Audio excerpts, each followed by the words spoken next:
bagus loh misalnya kalau KPK digabung dengan Ombudsman, berhasil kok pemberantasan korupsinya. Pimpinan KPK udah bicara tuh bahwa KPK akan dibubarkan dan dilebur dengan Ombudsman. Adanya pemerasan oleh jaksa KPK. Waduh, lagi-lagi salah seorang jaksa KPK memeras.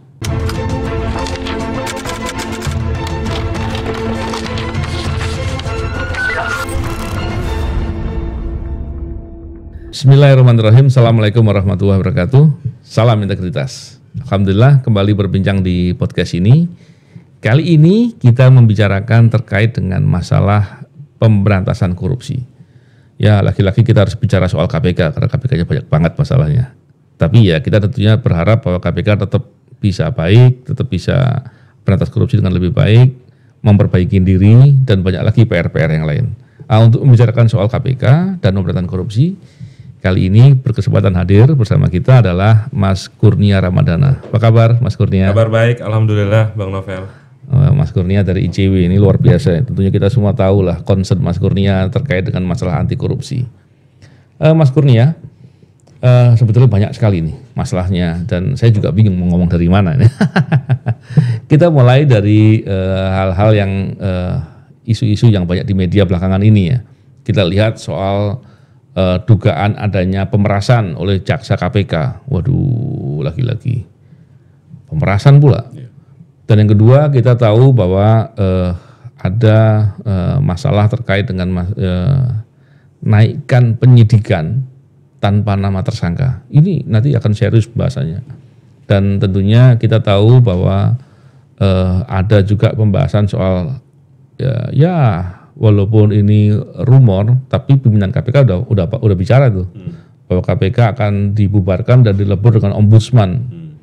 Dan yang selanjutnya adalah masalah penanganan kasus korupsi yang dilakukan oleh Kejagung yang sekarang ini terkait dengan PT Timah kalau nggak salah ya, yang nilai kerugian perekonomian sekitar 271 triliun. Nanti kita akan bahas satu persatu, mungkin sekilas saja beberapa hal. Terkait dengan masalah yang pertama nih Mas Kurnia, lagi-lagi kita dikagetkan dengan berita yang menggambarkan bahwa ada dugaan salah seorang jaksa KPK memeras. Ini masalah yang sangat serius, jaksanya memeras, kemarin penyidiknya. Dan ya kalau udah begini apa yang bisa kita harapin nih Mas Kurnia? Dan tentunya kita tahu Dewas memeriksa katanya, nggak tahu memeriksa atau enggak, saya nggak terlalu paham. Terus apa yang Mas Kurnia ketahui soal fakta-fakta ini dan bagaimana pembahasannya Mas Kurnia? Iya, sekitar 1 atau 2 minggu terakhir kan isu itu mengemuka ya Bang. Ya. Terkait dengan indikasi seorang jaksa memeras salah satu peserta dari persidangan, yaitu saksi. Mana kita belum tahu perkaranya apa, sebesar 3 miliar rupiah. Angka yang sangat besar. Sekali pukul 3 miliar. Sekali pukul 3 miliar, apalagi dilakukan oleh seorang penegak hukum yang bekerja di KPK. Dilaporkan kabarnya ke Dewan Pengawas periode November atau Desember 2023, berarti sudah rentang waktu 3 bulan. Namun kita belum mengetahui bagaimana perkembangan penanganan dugaan pelanggaran kode etik itu, karena dilaporkan ke Dewas berarti ranahnya ranah etik. Tadi Bang Novel saya baru membaca berita, ternyata Dewan Pengawas meneruskan laporan tersebut ke Kedeputian Penindakan KPK. Bahkan juga diteruskan ke Direktorat LHKPN, meskipun kita belum tahu bagaimana konstruksi penerusan dokumen administrasi itu. Dan perkaranya dinyatakan tidak ada dugaan pelanggaran kode etiknya. Kok bisa? Anomali dong. Iya, tentu menjadi pertanyaan Bang Novel. Pertanyaan pertama adalah, kalau laporan itu sudah dianalisis oleh Dewas dan tidak ditemukan dugaan pelanggaran kode etik, kenapa diteruskan ke Kedeputian Penindakan? Karena standar dari Kedeputian Penindakan tentu lebih tinggi. Betul, standar pembuktian pidana ya. Apalagi di sini dugaan pelanggaran kode etik yang dilaporkan adalah praktik pemerasan. Betul. Kalau sudah ada tercium aroma pemerasan, tentu tidak sulit Bang Novel untuk membaca dugaan pelanggaran kode etik yang diatur di dalam kode etik di KPK. Itu pertanyaan yang sampai hari ini belum terjawab. Selain dari itu Bang Novel, ini menjadi paket lengkap dari bobroknya integritas KPK. Bang Novel tadi sudah sebut ada penyidik Robin Patuju yang menggunakan jabatannya untuk meraup keuntungan. Dalam level pegawai biasa ada pegawai yang mencuri barang bukti emas. Ada korupsi massal rutan KPK yang juga sempat kita bahas di podcast Bang Novel. Admin yang perjalanan dinas. Admin perjalanan dinas kurang lebih 500-an juta rupiah saat itu. Kemudian ada pimpinan KPK, ada Pak Firly yang saat ini sudah menjadi tersangka. Jadi yang walaupun kurang kelar-kelar ya. Walaupun nggak kelar-kelar. Jadi yang kurang kalau kita cerita tadi adalah penuntutnya nih. Penuntutnya belum ada tersandung kasus. Nah hari ini justru penuntutnya yang dikabarkan melakukan perbuatan pidana korupsi itu. Jadi lengkap sudah memang struktural penindakan KPK. Memang soal jaksa ini, saya juga sebetulnya sudah pernah dapat informasi, dapat cerita. Kalau ini ternyata sama dengan cerita yang pernah saya dengar, kejadian di Lampung nih katanya, dan polanya dengan menggunakan komunikasinya dengan menggunakan video call. Tapi terlepas dari itu benar atau tidak, saya yang pertama mengapresiasi siapapun orangnya yang berani melapor, karena itu baik. Dan ini harus dilawan, nggak boleh dibiarkan. Karena sekali dibiarkan, dia akan berulang. Dan sekali dia kemudian menganggap ini suatu hal yang harus ditutupi, maka dia akan jadi ATM, akan dimintain uang terus gitu lah. Harusnya proses perlawanan ini bagus dan kita tentunya apresiasi.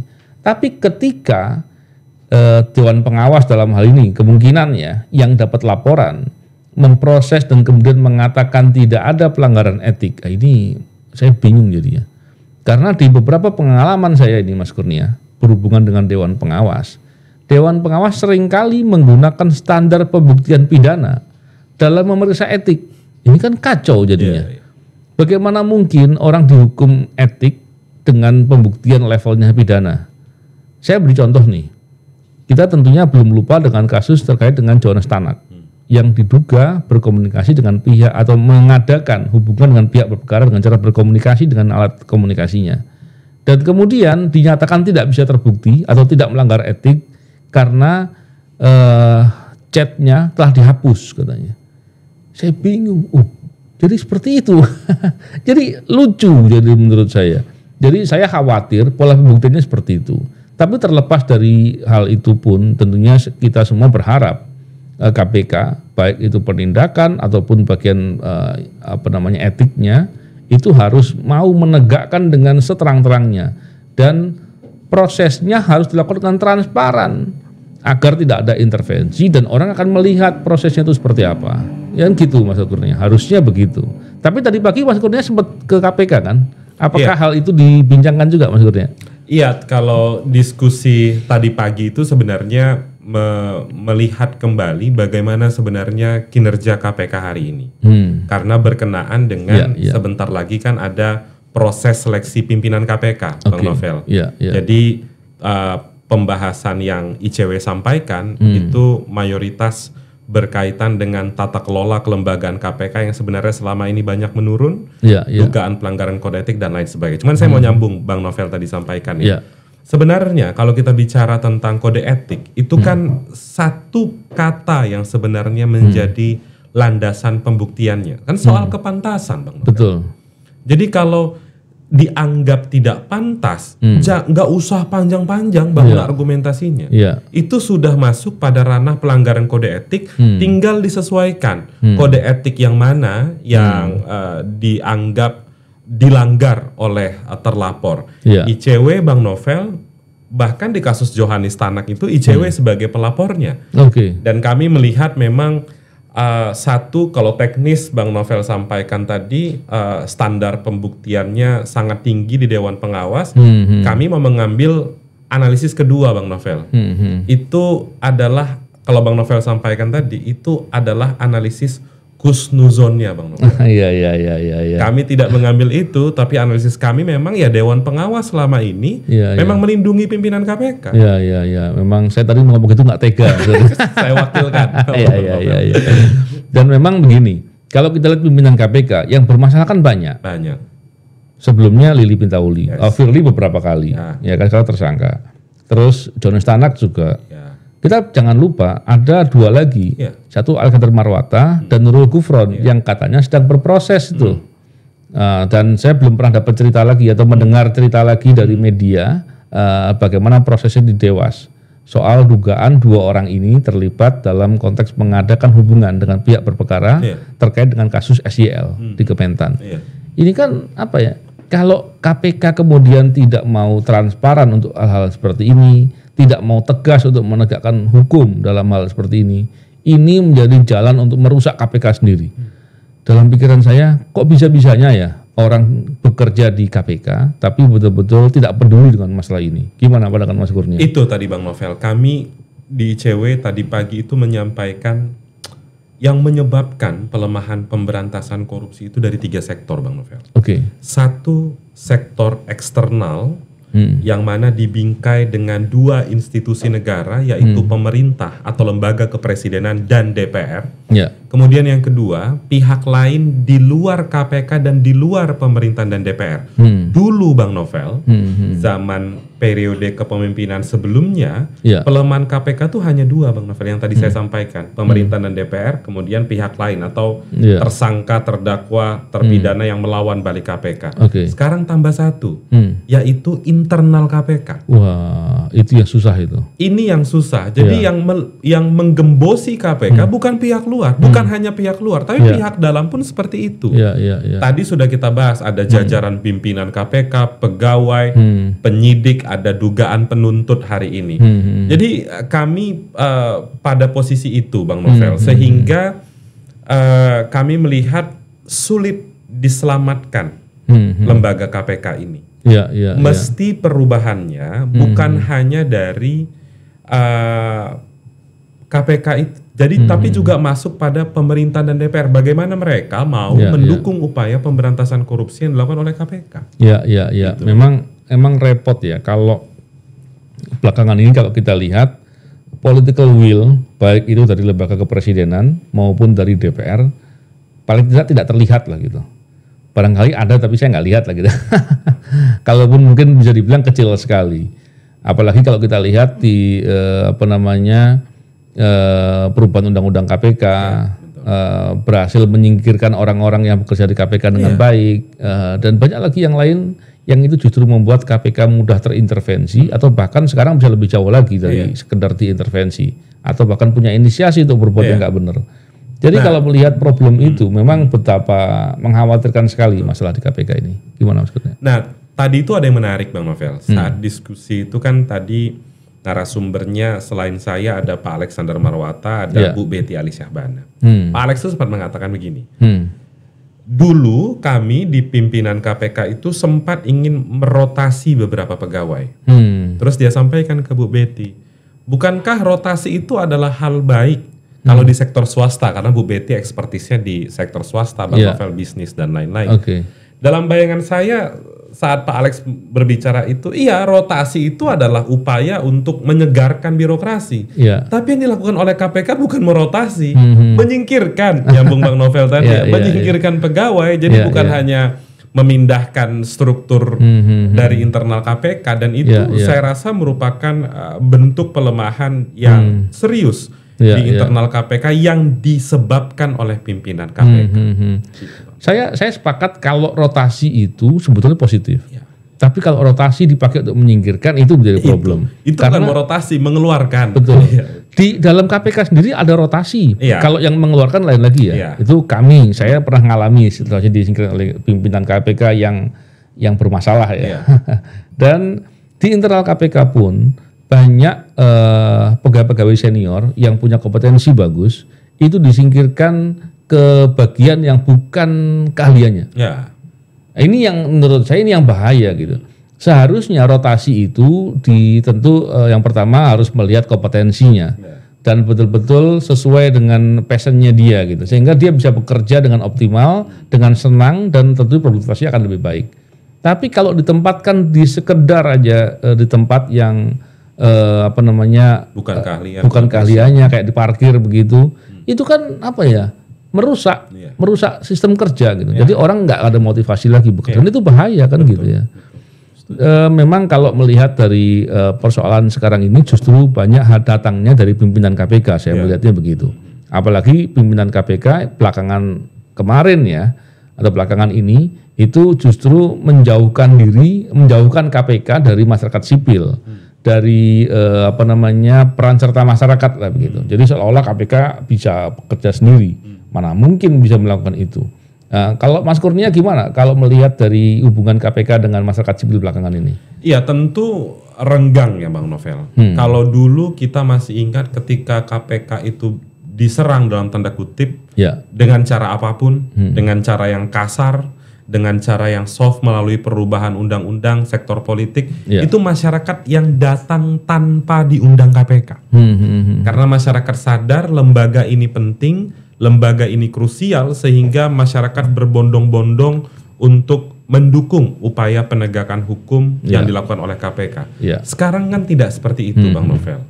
Ada upaya ingin mengabaikan suara masyarakat, dan itu sangat terasa sebenarnya Bang Novel 4 tahun terakhir. Tidak kurang-kurang kritik yang disampaikan oleh ICW, tidak kurang-kurang yang dikritik disampaikan oleh akademisi, tidak kurang-kurang kritik yang dilancarkan oleh organisasi masyarakat sipil lain. Nyatanya tidak pernah didengar. Karena kalau didengar harusnya dilakukan. Betul.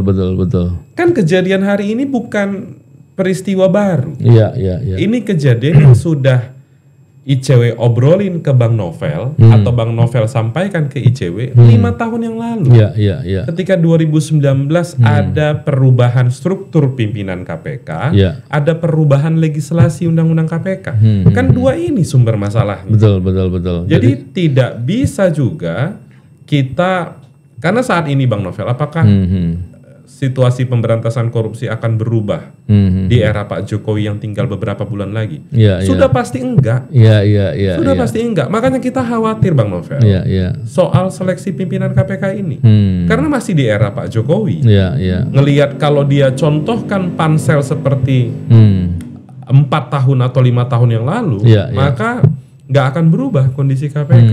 Jadi sinyalemen untuk membubarkan KPK ataupun tidak membubarkan, mengedepankan pencegahan dan mengabaikan penindakan, bisa jadi akan terrealisasi. Padahal memang kalau kita bicara pencegahan ya, dengan kondisi IPK Indonesia itu 34 di bawah 50, itu pencegahan nggak masuk akal gitu. Karena saya sendiri pernah ngalami ketika 2014 saya bantu kawan-kawan pencegahan, salah satunya di GNPSDA ya. Waktu itu hubungan ketika upaya melakukan pencegahan itu dilakukan tanpa dibarengi dengan kegiatan penindakan, itu orang nggak peduli. Padahal kondisi KPK saat itu sedang kuat tuh. Itu aja masih ada problem-problem seperti itu. Apalagi kondisi sekarang di mana praktik korupsinya banyak, besar-besar, dan relatif mudah untuk menghindar dengan kondisi KPK yang lemah. Jadi tidak masuk akal kalau hanya dengan pencegahan dan kemudian diharapkan bisa memberantas korupsi. Gimana kalau Mas Kurnia memberikan pandangan dengan membandingkan dengan negara lain, Mas Kurnia? Iya, Bang Novel, kadang-kadang kita itu sering keliru ya mengambil contoh. Misalnya di beberapa negara itu bagus loh, misalnya kalau KPK digabung dengan Ombudsman berhasil pemberantasan korupsinya. Tapi dia tidak lihat bagaimana situasi di negara itu memandang praktik korupsi. Bagaimana situasi negara itu diterpa badai korupsi. Indonesia hari ini IPK kita belum 80 Bang Novel. Belum 90. Jauh lah ya. Kalau 80 90 oke, kita bicara soal itu. Ketika penegak hukum kepolisian, kejaksaan, KPK sudah berhasil memberantas korupsi, tidak ada lagi politisi korup, DPR sudah bersih, oke, nggak masalah dibubarkan KPK atau dilebur ke ombudsman. Nah kita kan tidak seperti itu, lo IPK-nya stagnan, itu stagnan masih kalimat yang baik Bang Novel. Kalau kita ngelihat 2023 ke 2022, oke stagnan. Coba kita bandingkan dengan 2019, anjlok. Coba kita bandingkan dengan 2014, jalan di tempat IPK kita. Lu kok tiba-tiba ngambil kesimpulan, kalau benar ya Bang Novel, untuk melebur KPK dengan ombudsman. Karena Bang Novel kita mendapat informasi itu dari beberapa orang.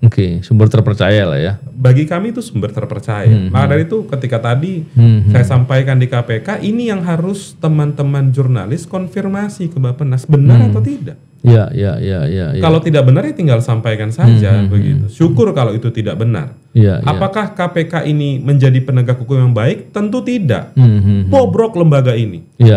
Tapi tidak benar kalau ngambil kesimpulan untuk mengedepankan pencegahan KPK. Karena di saat hari ini belum begitu baik ekosistem penegak hukum kita. Gitu, Bang. Memang kalau bicara bobroknya KPK, harusnya langkah pemerintah perbaiki dong, ya kan? Pimpinan KPK-nya beri perintah dong. Yang bermasalah tindak diganti yang baru, yang betul-betul punya komitmen. Harusnya kan begitu. Bang Novel, tadi saya mendengar pernyataan dari Alexander Marwata. Dia mengatakan begini, saya itu mendambakan ada rapat koordinasi antar penegak hukum yang dipimpin oleh presiden. Saya konfirmasi, loh, kalau berharap berarti belum ada. Bukankah pasal 3 itu telah meletakkan KPK di bawah eksekutif? Bukankah undang-undang kepolisian, Kapolri itu di bawah presiden? Bukankah undang-undang kejaksaan itu jaksa agung di bawah presiden? Lah yang nanganin korupsi ini kan KPK, kejaksaan, kepolisian. Presiden tiap tahun Bang Novel ngomong kita komitmen mendukung pemberantasan korupsi. Bolak-balik itu menteri datengin kejaksaan, Erick Thohir, Sri Mulyani ngelaporin kasus. Tapi ternyata Pak Jokowi tidak pernah memimpin rapat koordinasi antar penegak hukum. Saya rasa itu isu yang krusial Bang Novel. Nah tadi saya berpikir loh, ini kalau belum pernah, berarti memang Pak Jokowi itu nggak komit soal pemberantasan korupsi. Jadi ini masalahnya di Pak Jokowinya atau di pimpinan KPK-nya nih kira-kira ini? Dua-duanya ya. Dua-duanya karena yang menghasilkan pimpinan KPK kan Pak Jokowi. Betul. Itu, Bang Novel. Nah, balik lagi nih terkait dengan masalah KPK. Tentunya salah satu yang dikhawatirkan terhadap KPK ini, KPK dimanfaatkan untuk kepentingan politik. Betul. Apalagi kalau kemudian kemarin kalau kita lihat ada pra-peradilan yang dimenangkan, yang kemudian dinyatakan KPK harusnya naikkan penyidikan terlebih dahulu baru menetapkan tersangka. Ini menurut saya hakimnya nggak baca undang-undang yang benar nih. Karena di pasal 44 itu KPK satu-satunya lembaga penegak hukum yang ada syarat untuk adanya alat bukti dari naik penyelidikan ke penyidikan itu hanya KPK, lembaga lain tidak ada. Dan namanya syarat alat bukti itu melekat kepada fakta perbuatan, bukan fakta peristiwa. Kalau fakta perbuatan haruslah menunjuk pelakunya dong. Mana mungkin saksinya alat buktinya kaitan dengan si fulan yang nggak ada hubungannya dengan si fulan yang nggak ada hubungannya terus jadikan perkara alat buktinya ini yang ini. Alat bukti ini sama aja berarti dengan begitu semua perkara bisa naik penyidikan kalau begitu. Jadi logika itu yang merusak. Dan kacaunya KPK kemudian merespon dengan menaikkan salah satu perkara tanpa ada nama tersangka. Saya termasuk menentang keras lah ini. Kenapa? Karena ini bisa menjadi jalan untuk menggunakan KPK untuk kepentingan politik. Bisa digunakan untuk jalan memeras. Ataupun menjadi praktek korupsi dalam penanganan kasus korupsi. Gimana Mas Kurnia pemandangannya itu? Iya, saya tidak sepakat dengan pernyataan Bang Novel tadi mengatakan hakimnya tidak baca. Oh gitu, ya. Nggak mungkin nggak baca Bang Novel. Saya kebetulan Bang Novel, putusan pra-peradilan yang Bang Novel sampaikan tadi, mantan Wakil Menteri Hukum dan HAM, Edi Omar Syarif Hiraij itu sudah ada di direktori Bang. 2 hari yang lalu saya sempat download dan saya sempat baca tuh. Dalil-dalil yang disampaikan oleh KPK sebenarnya clear. Karena pasal 44 Undang-Undang KPK telah menaikkan derajat penyelidikan yang ada di KUHP.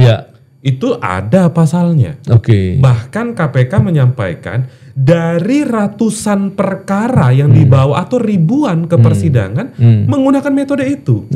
Sudah berapa banyak orang yang Bang Novel penjarakan ketika Bang Novel penyidik menggunakan konsep pasal 44. Betul. Clear, terbukti berkekuatan hukum tetap inkrah. Loh kok tiba-tiba ada putusan PN Jaksel yang seperti ini? Jadi nggak mungkin tidak baca. Gagal paham. Atau kelewat barangkali. Atau gagal paham dia membaca pasal itu. Nah, Bang Novel, kami juga sepakat dengan pernyataan Bang Novel tadi. Harusnya memang KPK tetap pada pasal 44 itu. Betul. Kecuali pasal 44 itu diubah di Undang-Undang 19 2019. Jadi kalau teman-teman semua penonton YouTube Bang Novel itu membaca pasal 44 Undang-Undang 30 tahun 2002, tidak ada pasal 44 itu tercantum di Undang-Undang 19. Itu mengartikan apa? Tidak berubah dan harusnya seperti ini. Kenapa kita menentang? Karena khawatir nanti jadi bancakan korupsi kan. Betul.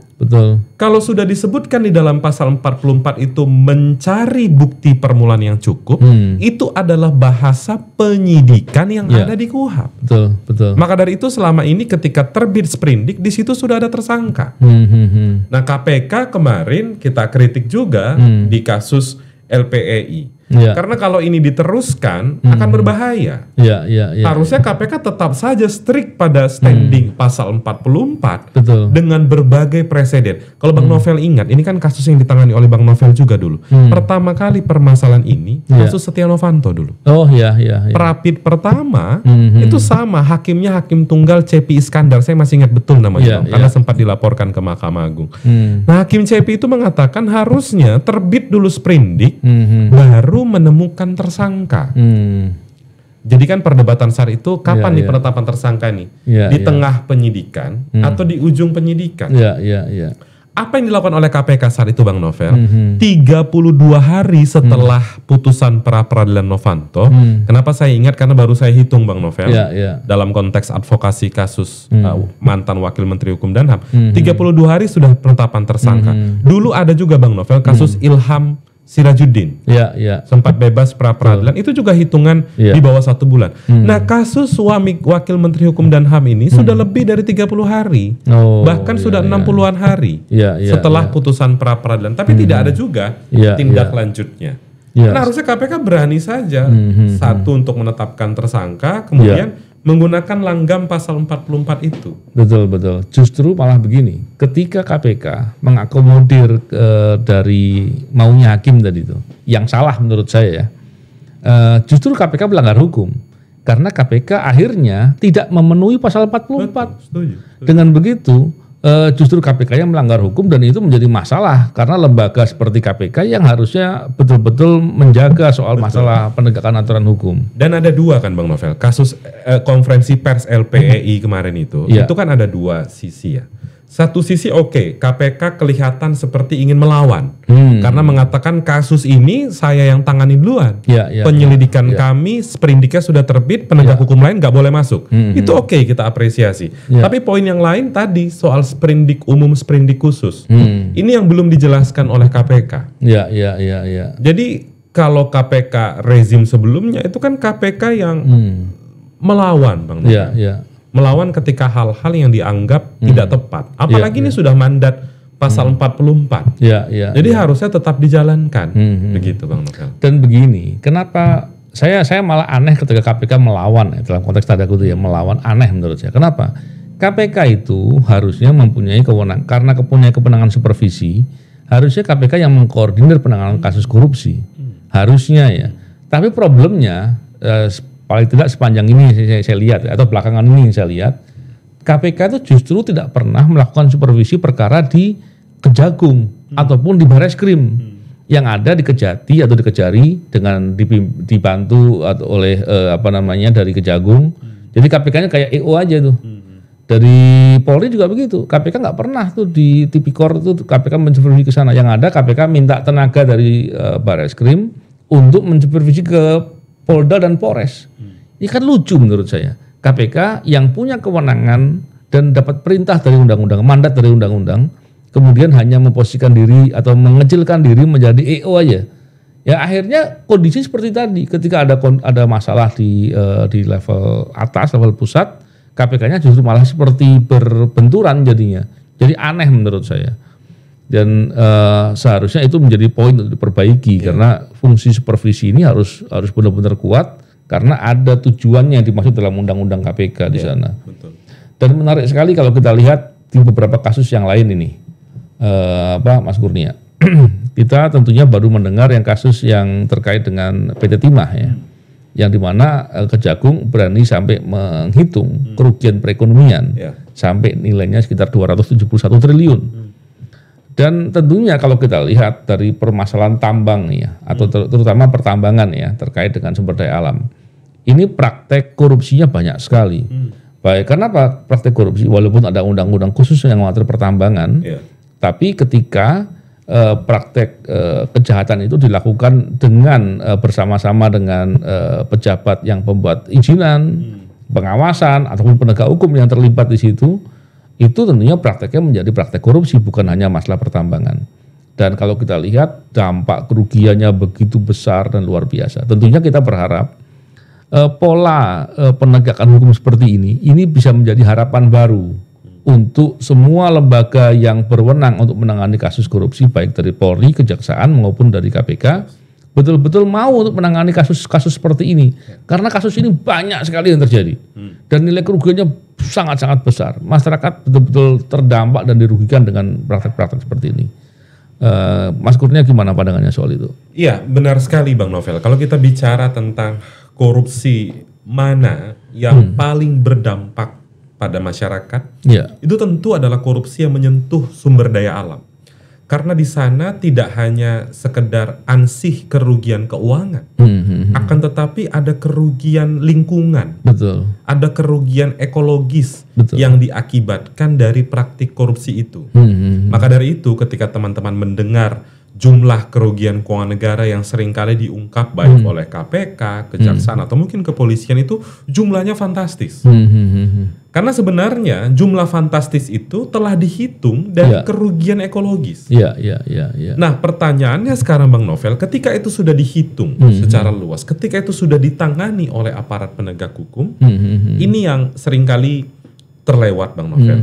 Beberapa waktu lalu ICW itu mencoba mengeksaminasi putusan Surya Darmadi. Nah, di sana Bang Novel ditemukan tidak ada kesatuan frekuensi antara penegak hukum dan lembaga kekuasaan kehakiman. Yang harus dipastikan Bang Novel, tidak hanya perspektif penyidiknya saja nih yang mengakui ada kerugian ekologis.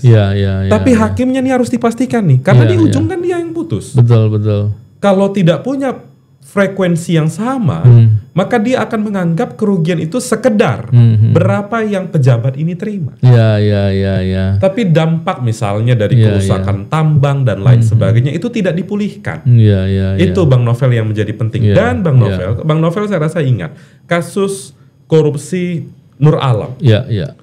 Ketika kerugian negara besar disampaikan oleh seorang ahli, ada Pak Bambang Hero saat itu ternyata ada perlawanan balik. Ahlinya ternyata yang digugat. Jadi memang harus dipastikan seluruh hal yang berkaitan dengan kerugian ekologis itu bisa diterima dan dijamin keamanan para ahli-ahli tersebut. Gitu Bang Novel. Menarik sekali ini. Memang kita berharap upaya penegakan hukum yang progresif itu dilakukan. Karena tentunya kerusakan sumber daya alam yang terjadi, kerusakan lingkungan ya karena eksploitasi sumber daya alam ini tentunya sangat menyusahkan lah buat semua orang tentunya, terutama kepentingan negara. Dan upaya untuk memperbaikinya itu butuh biaya yang sangat besar dan waktu yang sangat lama. Oleh karena itu melakukan langkah progresif terhadap penegakan hukum praktek-praktek korupsi seperti ini tentu adalah upaya untuk menghentikan dan menimbulkan deterrent effect, kurang lebih seperti itu ya. Menarik sekali Mas Kurnia, tentunya kita kan kalau bincangkan ini nggak habis-habis nih. Dan di poin utamanya adalah kita tentunya berharap agar ke depan rezim pemerintah kita ini betul-betul masih mau, walaupun saya ngomong masih mau, walaupun tentunya berharap tapi khawatir kayaknya enggak gitu. Tapi semoga tetap terlalu terjadi, tinggi ekspektasi Bang Novel tuh. Susah jadi ngomongnya kan. Tapi tentunya sebagai anak bangsa kita berharap ke depan negeri ini menjadi lebih baik lah. Dan tentunya baiknya negeri ini kalau upaya memberantas korupsi betul-betul ditegakkan dan dilakukan dengan sungguh-sungguh.